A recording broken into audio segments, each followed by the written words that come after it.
Several Democratic senators wrote a letter to student loan service providers this week saying they're concerned about whether they're going to be able to handle the restart of payments this fall. And they're citing what they say is a heavy workload and the weakened ability of these providers to deal with all of this because of layoffs and the big transfer of borrowers during the pause over the last 3 years.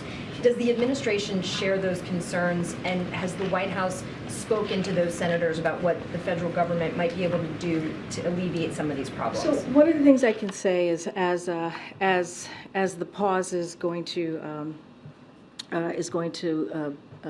be lifted, the Department of Education has been in touch with certain administrators to see what we can do to be helpful.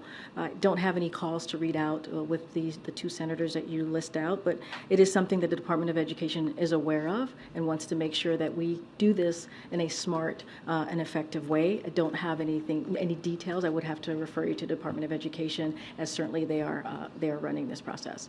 When the student loan process was all announced a couple weeks ago, there was that 12-month on-ramp transition period, which was certainly framed as a way to help borrowers as they restarted their payments. If they missed a payment, that they wouldn't default on their loans. But could this end up helping the loan providers if they're dealing with the flood on their end and helping them more so than the borrowers? Well, it was designed to help the borrowers. That was the whole idea of announcing the 12-month ramp.